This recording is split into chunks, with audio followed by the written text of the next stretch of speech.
Developed with the aid of neuroscientists and experts in the field of mental health, it's fair to say Hellblade Senua's Sacrifice isn't your typical game. The game is centered around with a sort of like a Norse Celtic mythology, with the main character being Senua.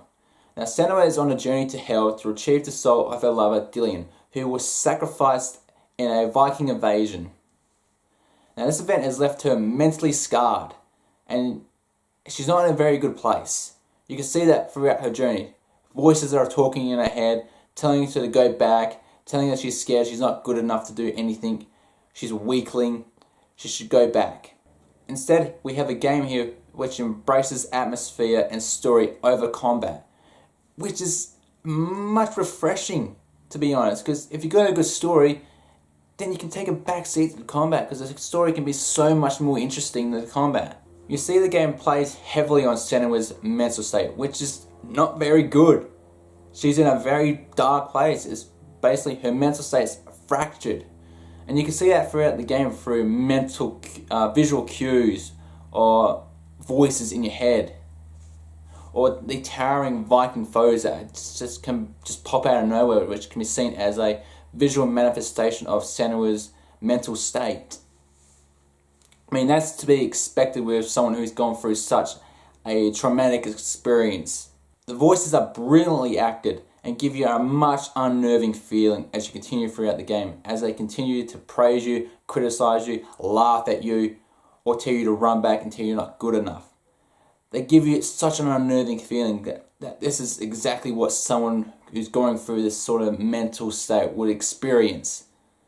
It's real unnerving. It's best to wear headphones for this game, because the game does recommend wear headphones. And I wore some headphones for it, and it is so unnerving wearing it, because you just don't know where the voices are coming from. They can be behind you, they can be to the left, they can be to the right, or they can be in front of you. It's got basically a 360 retrospect. The voices do also lend a hand in combat. When you're facing multiple enemies in a big area, open area, and you're getting closed in, the voices will tell you to dodge, block, or run, block, or parry, or even unblock an opponent by kicking them, or keep attacking, or focus. The voices do actually help throughout the game, so it's imperative that you do wear headphones, because sometimes you will miss the audio cues. Visually, Hellblade is one of the best looking games I've seen this year.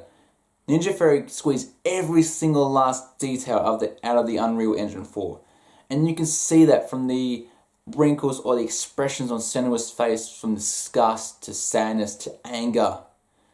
You can see that throughout the whole entire game. And the landscapes with the sun glimmering on the ocean or through the trees and showing the lush green environment, it's absolutely amazing. Early on in the game, you get infected by a black goo. Now, every time you die, that black goo will continue to go up Senua's arm and try to reach her head. Now, if that black gooey substance reaches her head, it's sort of like a permadeath. The game will delete your save file. Now, I wasn't one to try this, because I really didn't want my save file deleted so far in the game. But from what I read, it does happen, but no one said it has happened to them yet. So, but it kind of gives you that unhinged feeling that if you die, if you repeatedly die, you're going to lose all your save file, you're going to have to start all over again. Which is a great atmospheric part of the game, because you don't want to die. Sometimes you die just to learn how to beat bosses or beat enemies like in Dark Souls, but here you are afraid to die because you don't know when your save file is going to be deleted. Now there are two main gameplay elements in this game. One of them is puzzles. Now the puzzles can be dull and boring at times and can kind of drag you out of the game. I didn't really like the puzzles. Sometimes when they came in at unopportune times, sometimes when you had to run, or sometimes when you had to hold a torch or try and fight enemies at the same time, which was kind of dumb, and it kind of pulled you out of the game most of the time, and I didn't really like it. When the puzzles were used, they were used effectively, but sometimes they were a bit overused by using the same type of puzzle. Combat itself is more down to earth than any other Ninja Theory game ever made. Here is a slower pace, closer proximity game like a Souls series, like in the Souls series. Senua has a trusty sword which has light and heavy attacks, and a kick block, and a kick that can break blocks or break guard. She can also dodge and parry, and has the ability to run it to charge at foes and do jumping attacks. It's a pretty basic combat system, but it's an example of quality over quantity. And the quality here is a good quality combat system which keeps you on your toes and is fast, and can sometimes be kind of nerve-wracking when you get enemies that are surrounding you. Because at the beginning of the game you start with one enemy, then you move up to two, then you move up to three enemies at the same time, then you move up to 4 and 5 and maybe even 6 or 7 enemies at the same time, which can get real nerve-wracking. But that's when the voices come into play. They help you. They help you see enemies behind you. They help you dodge. They tell you when to dodge. They tell you when to block. They tell you when to focus. They tell you when to attack. The voices here play a much bigger part to the combat system than what you think they would. That said, the combat is also very predictable. In Hellblade, you can easily tell when you're about to go into a combat, because it's a big open area. When you see a big open area, you know it's like there's going to be enemies popping up now. So it's kind of predictable, but I find it like a mini break sometimes from the walking, because the combat basically is the break. Because most of the time you are walking around, and when the combat comes, that's your break. That's when you can have fun. Unleash yourself. Have a bit of fun with the combat system.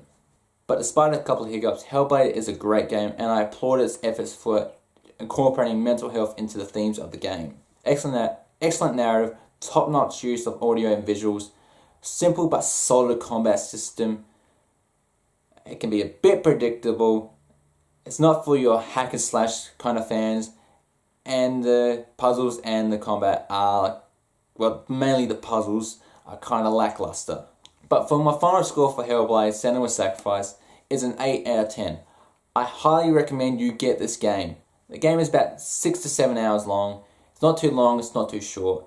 It has a perfect blend of being the exact amount of time in this sort of game. Well guys, I hope you enjoyed this video. Don't forget to leave a like, comment, share, maybe even subscribe. But until next time guys, I'm Card Tanda, and I'll catch you later.